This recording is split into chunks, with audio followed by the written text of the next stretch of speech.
Students, हमने last lecture में post Mendelian genetics पढ़ी जिसमें हमने एपिस्टेटिक जीन्स के बारे में पढ़ा। इसके बाद एक टॉपिक हमारा बचता है क्वांटिटेटिव इनहेरिटेंस। क्वांटिटेटिव इनहेरिटेंस या इसको कहते हैं बेटा polygenic inheritance. It's also called as polygenic.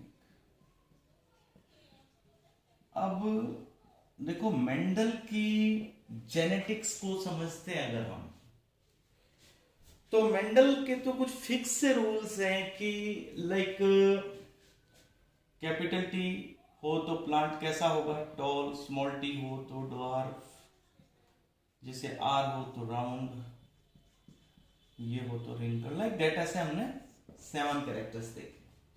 But जब हम अपने अराउंड देखते हैं एनवायरमेंट में, अपने ह्यूमन बीइंग को ऑब्जर्व करते हैं, तो वहां हम देखते हैं कि फिक्स कैरेक्टर्स नहीं है। जैसे किसी की हाइट देखो आप, कोई टॉल है, कोई उससे थोड़ा कम है, कोई उससे और कम है, कोई उससे और कम।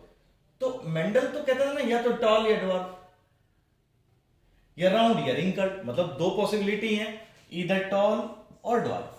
या तो प्लांट 122 होगा या 22 होगा, या तो सीड राउंड होंगे या सीड रिंकल्ड होंगे। पर हमारे केस में तो अलग है। हमारे केस में कोई पर्सन की हाइट बहुत ज्यादा, फिर उससे कम, फिर उससे कम, कोई और कम, कोई कई हाइट मिलती है। सिमिलरली स्किन कलर भी हमारे अंदर डिफरेंट मिलते हैं। जैसे कोई बहुत ज्यादा गोरा है, कोई उससे थोड़ा कम है, कोई उससे कम है। मतलब एक ही कैरेक्टर की कई फिनोटाइप देखने को मिलते हैं। और कुछ कैरेक्टर ऐसे हैं जिन पे एनवायरनमेंट भी इफेक्ट डालता है। तो अब हमने स्टडी किया है कि कुछ कैरेक्टर्स ऐसे हैं जिनमें नंबर ऑफ जीन्स पे डिपेंड करता है कि कैरेक्टर कैसा होगा। देखो, पोली का मतलब ज्यादा, जेनिक का मतलब जीन, जिसमें number of genes character regulate करते हो। क्वांटिटी मैटर करती हो, क्वालिटी ना करती हो। जैसे हमारी स्किन कलर है, उसमें क्वांटिटी ऑफ जीन्स मैटर करेगा। और जैसे मटर के अंदर है, वहां पे क्वालिटेटिव होते हैं। क्वालिटेटिव का मतलब जैसे कैपिटल टी आया, एक आते पूरा टॉल हो जाएगा। तो इसमें सिंगल जीन काफी है। हमारी जो स्किन कलर है उसके लिए सिंगल जीन रिस्पॉन्सिबल नहीं है। हमारे पास 6 जीन्स होते हैं एक कैरेक्टर के लिए, और वो भी डिपेंड करेगा कि कैरेक्टर में कितना ज्यादा फिनोटाइप आएगा, वो डिपेंड करेगा डोमिनेंट जीन्स पे। तो जैसे फॉर एग्जांपल, अगर ये किसी के पास जीनोटाइप होगी, ये 6 जीन्स और सारे डोमिनेंट हो, तो इसमें बिल्कुल ब्लैक निग्रो होता है पर्सन। मतलब जितने ज्यादा डोमिनेंट उतना ही काला रंग आ गया। अगर तीनों स्मॉल हो जाएं, रिसेसिव में आ जाए, तो बिल्कुल व्हाइट कलर का पर्सन। अगर आधे डोमिनेंट और आधे रिसेसिव आ जाए, मतलब 3 डोमिनेंट 3 रिसेसिव, तो पर्सन कैसा होगा, म्यूलेटो। तो अब 3 डोमिनेंट ए बी सी हो या कोई भी 3, देखो बेटा, जैसे इसके पास capital A small B, capital B small B, capital C small c है, तो कैसा हो गया, मुलेटो। ना बहुत ज्यादा गोरा ना काला। अगर एक पर्सन ऐसा है जिसके पास दोनों स्मॉल ए, एक स्मॉल बी, फिर कैपिटल, फिर कैपिटल, फिर कैपिटल, वो कैसा होगा, वो भी मुलेटो होगा। मतलब 3 रिसेसिव आने चाहिए, कोई भी आ जाए, 3 डोमिनेंट आ जाए, कोई भी आ जाए, तो कैसा होगा पर्सन, मुलेटो। तो ऐसे कैरेक्टर्स जिनमें फिनोटाइप डिपेंड करती है नंबर ऑफ डोमिनेंट जीन्स पे, क्वांटिटी ऑफ जीन्स पे, these characters are called as polygenic characters and their inheritance is studied under this topic, polygenic inheritance. एक एग्जांपल तो अभी मैंने आपको बता ही दिया, human skin colour is actually quantitative trait. Human skin colour,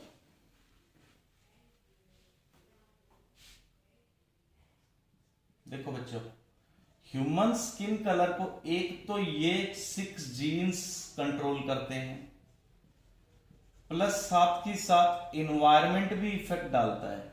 मतलब environment के कारण भी किसी का रंग डार्क हो सकता है, इन्वायरमेंट का भी उसके ऊपर इफेक्ट आता है। तो ह्यूमन स्किन कलर अगर आप देखें तो अभी जैसे मैंने आपको बताया कि निग्रो ब्लैक बंदा हो तो क्या होगा उसके पास, ये होगा जी। और इसके साथ क्रॉस करवाएं हम प्योर वाइट फीमेल है, या रिवर्स कर दें इसको तो बेटा small a small a small b small b small c. इनको मैं ना डिफरेंट कलर से लिख लेता हूं ताकि बाद में ना हमें इजी रहेगा। देखो आप भी ऐसे ही करना क्रॉस में, ठीक है। अब इस साइड से कैसा स्पम आएगा जिसमें a capital A capital B a capital C हो, इस साइड से क्या आएगा जी, ए बी स्मॉल सी। तो जो बच्चे होंगे इन दोनों के F1 वो ऐसे होंगे बेटा, capital A capital B capital सी।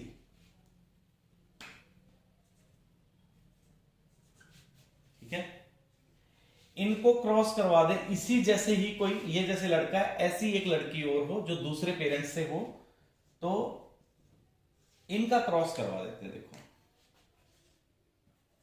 अब ये बच्चे कैसे कैसे होंगे, यहां आपको ये देखना है कि कितने तरह के गैमीट्स बनते। देखो बेटा यहां से क्या क्या आ सकता है, capital A capital B capital C आ सकता है, या फिर capital A small b small c आ सकता है, या बेटा जैसे स्मॉल ए कैपिटल बी स्मॉल सी आ सकता है, या बेटे दोनों ही स्मॉल आगे वाले के small a small B capital C आ सकता है।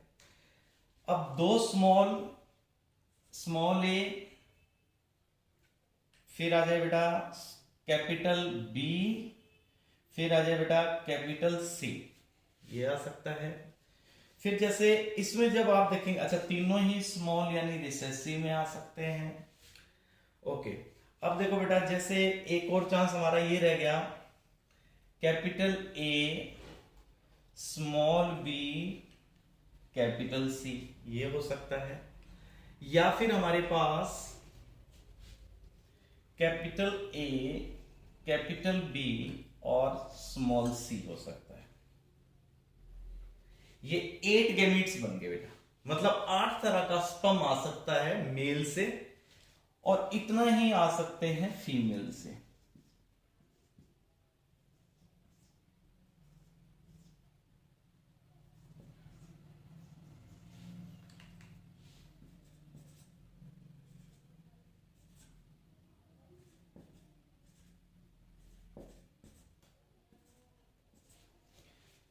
आपने अब 8x8 का कॉलम बनाना है, जैसे आपने यूं बना लिया 1 2 3 4 5 6 7 8 और ऐसे 8 हॉरिजेंटल। आपने ये डिफरेंट कलर से यूज करना ताकि कंफ्यूजन नहीं होगी। अच्छा फिनोटाइप कैसे बताओगे, उसका एक तरीका दे रहा हूं मैं आपको। अगर 6 के 6 डोमिनेंट हो, मतलब कैपिटल ये हो, तो आपको पता है क्या बनेगा, निग्रो। इसके बाद बेटा 5 डोमिनेंट हो, कोई भी 5, और एक सिंगल रिसेसिव आ जाए, तो पर्सन कैसा होगा, निग्रो से थोड़ा कम, very dark brown, very dark brown. फिर बेटे जैसे 4 डोमिनेंट हो और 2 रिसेसिव आ जाए, तो पर्सन कैसा होगा, ये हो जाएगा बेटा डार्क ब्राउन। तीसरा है बेटा 3 डोमिनेंट आ जाए और 3 ही रिसेसिव आ जाए, तो कैसा हो जाएगा बेटा म्यूलेटो, यही वाले ऐसे बच्चे। 3 कोई भी डोमिनेंट और कोई भी रिसेसिव, ये मैं आपको पहले ही बता चुका हूं, क्योंकि ये कौन से ट्रेट है पॉलीजेनिक, इसलिए ये तो फर्क ही नहीं पड़ता कि ए डोमिनेंट है या B dominant, it doesn't matter, number of genes पे डिपेंड करेगा। अब बेटा इधर आते हैं कि जैसे 2 डोमिनेंट हो, 2 डोमिनेंट आए और जैसे 4 रिसेसिव आ जाए, उस केस में क्या फिनोटाइप लिखेंगे आप? उस केस में लिखेंगे बेटा लाइट ब्राउन, लाइट ब्राउन। जिसमें बेटा 1 डोमिनेंट हो और 5 रिसेसिव आ जाए, तो उसमें लिखो बेटा वेरी लाइट ब्राउन। उसके बाद बेटे अगर 0 डोमिनेंट हो और 6 रिसेसिव हो, तो कैसा आ जाएगा? प्योर वाइट, इस जैसा ये। तो ये थोड़ा सा इसमें टाइम कंज्यूमिंग है, आपको इसकी रेशियो कैलकुलेट करनी है। इसमें कितनी तरह के बच्चे होंगे बेटा? इसमें बच्चे आएंगे 64 टाइप्स के। तो ये आपका होमवर्क है, आपने मुझे ये क्रॉस करके और शेयर करना है। और कुछ बच्चे अपना होमवर्क भेज नहीं रहे हैं मेरे पास, और बेटे ये जो आप अब होमवर्क भेज रहे हो, ये इंटरनल मार्क्स जो लगेंगे ये इन्हीं के बेसिस पे लगेंगे। बाद में आप कहेंगे तो सर कि मेरे मार्क्स कम लगाए हैं आपने, तो वो फिर इन होमवर्क के बेसिस पे आपके मार्क्स अलॉट होंगे। तो प्लीज आपको जो कहा जाए वो वर्क भेज दिया करो। पॉलीजेनिक का एक एग्जांपल और है। एक तो बेटा हमने किया पॉलीजेनिक का ह्यूमन स्किन कलर, ठीक है बेटे। एक एग्जांपल इसका है बेटा kernel colour of wheat, kernel colour of wheat, ये भी पॉलीजेनिक है। इसमें कितने जीन होते हैं? It is regulated by 2 polygenes, 2 polygenes. इसमें जैसे capital A, capital A, capital B, capital B हो, तो कैसा कर्नल होगा? रेड। और इसको क्रॉस करवाएं अगर हम, दोनों ही स्मॉल हो, तो कैसा कर्नल होगा? इसमें होगा बेटा व्हाइट। फिर जो F1 जनरेशन आ जाएगी वो क्या होगी? Capital A small A, capital B small B. ये कैसा होगा बेटा? इंटरमीडिएट। इसकी फिनोटाइप आ जाएगी बेटा इंटरमीडिएट टाइप। अब 2 इंटरमीडिएट को जब आप क्रॉस करवाएंगे तो इसमें फिनोटाइप कैसी आ जाएगी? Capital A small A, capital B small B. तो इसमें बेटा या तो कलर होता है फुल रेड जब चारों डोमिनेंट हो, या इसमें होता है बेटा लाइट रेड जब 3+1 हो। फिर बेटा एक होता है इंटरमीडिएट जिसमें 2+2 हो। एक होता है बेटा वेरी लाइट रेड,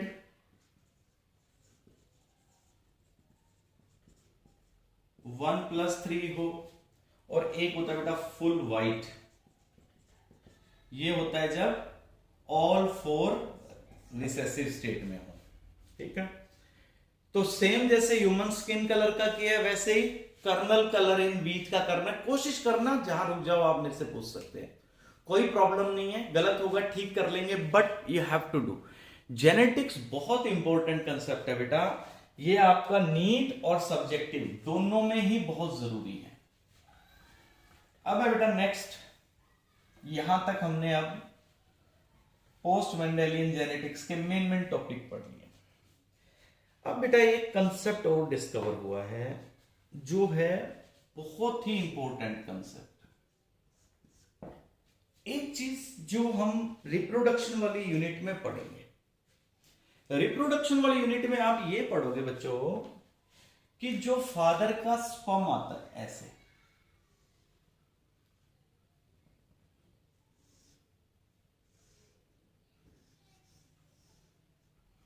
ये क्या होता है इसमें? हेड। ये क्या होता है एक्चुअली? न्यूक्लियस मान लो मेल का। इसमें कितने क्रोमोसोम आ रहे हैं? 23। ध्यान से सुनना, यहां है फीमेल का एग, इसमें कितने क्रोमोसोम्स हैं? 23। फादर वाला जो आएगा वो ये इसमें आ गया, तो यहां से ये कट के ये हेड इससे फ्यूज कर जाएगा, फर्टिलाइजेशन हो जाएगी।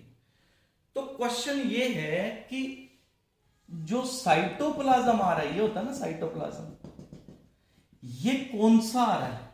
अब जैसे मेरी हर सेल में न्यूक्लियस के अंदर जो क्रोमोसोम्स हैं वो 23 मेरे फादर के हैं, 23 मेरे मदर के हैं, लेकिन मेरा साइटोप्लाज्म कौन सा है? ये मेरा जो मेरी सेल में साइटोप्लाज्म है वो मेरी मदर का साइटोप्लाज्म है, क्योंकि फादर वाले से साइटोप्लाज्म नहीं आता बेटे। तो इसका मतलब जो चीजें साइटोप्लाज्म में है आपकी, वो आपकी मदर से आई है, और जो न्यूक्लियस में है आपके, वो फादर प्लस मदर दोनों के क्रोमोसोम से आया है। ठीक है, तो साइटोप्लाज्म में ऐसा क्या क्या है? अब देखो, साइटोप्लाज्म में जैसे माइटोकॉन्ड्रिया है, साइटोप्लाज्म में जैसे लाइसोसोम, ईआर, ये सब चीजें किससे आ रही हैं? मदर से आ रही हैं बेटा। ये चीजें सारी मदर से आ रही हैं। इस इनहेरिटेंस को जो मदर से आती हैं, इनको क्या कहेंगे? आप कहोगे इनको साइटोप्लाज्मिक इनहेरिटेंस। बहुत इंपॉर्टेंट कंसेप्ट है cytoplasmic inheritance, it's very very important. क्या है बेटा? इसको डिस्कवर किसने किया? कोरेंस ने, डिस्कवर्ड बाय कोरेंस। क्या डिस्कवर किया उन्होंने? Inheritance of characters which are controlled by cytoplasm. Inheritance of characters which are controlled by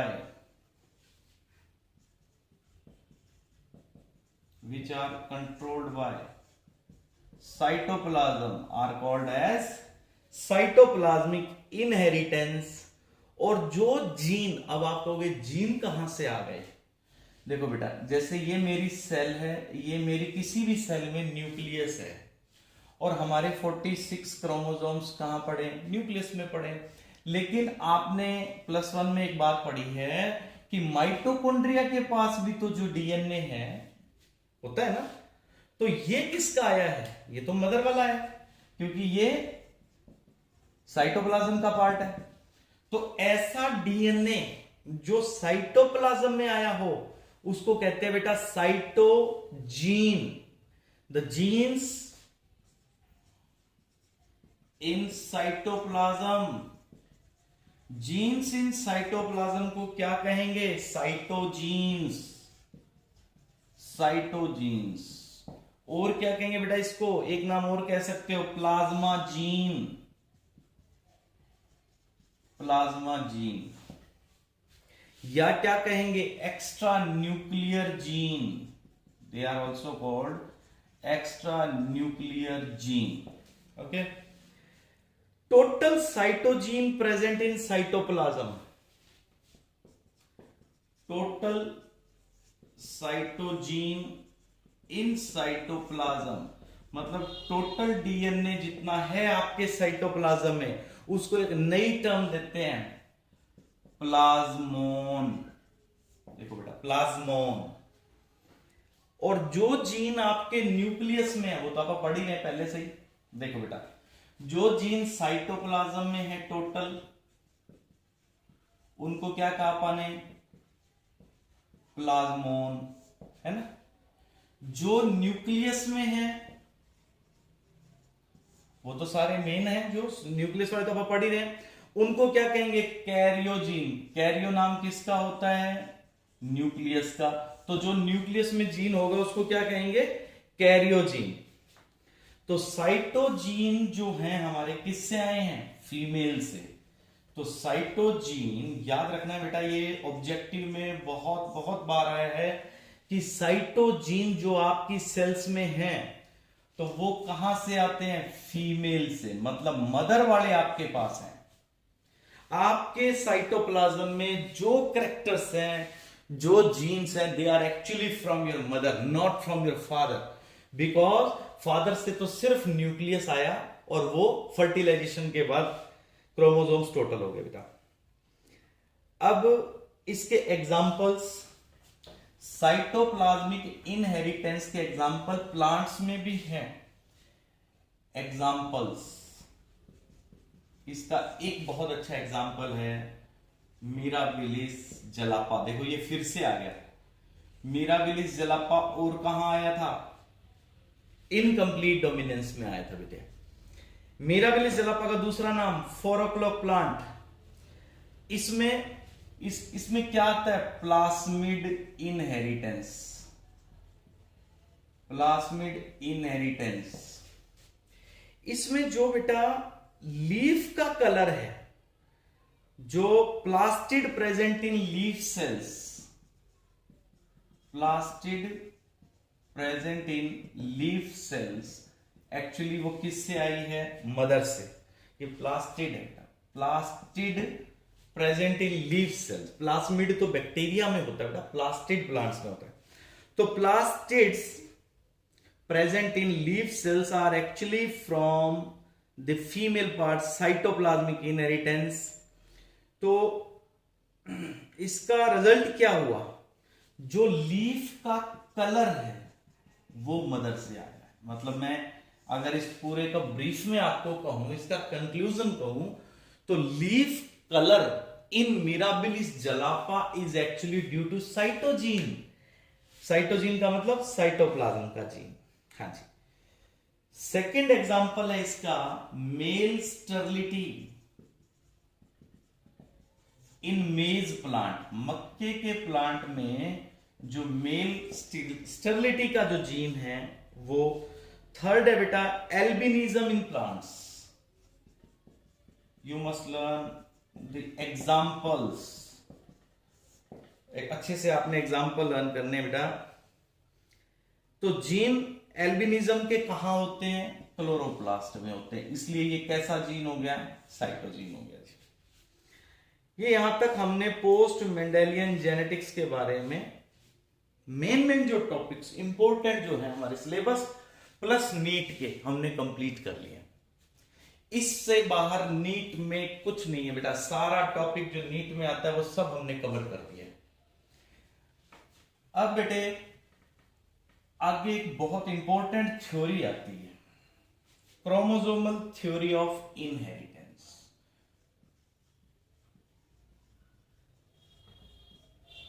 chromosomal theory of inheritance. देखो बच्चों, अकॉर्डिंग टू मेंडल पेरेंट्स से क्या आते हैं? देखो, जैसे उसने कहा था कि ये टॉल प्लांट है, यहां से पोलन ग्रेन आया, ये ड्वार्फ प्लांट है, यहां से क्या बनेगा? ओवा। अकॉर्डिंग टू मेंडल इसमें फैक्टर्स आ रहे हैं, ये फैक्टर ला रहा है बेटा, है ना? उसको तो यही पता था ये फैक्टर है। ये कौन सा फैक्टर ला रहा है? स्मॉल टी का। लेकिन क्या आज भी ये फैक्टर इसी तरह चलते हैं? नहीं।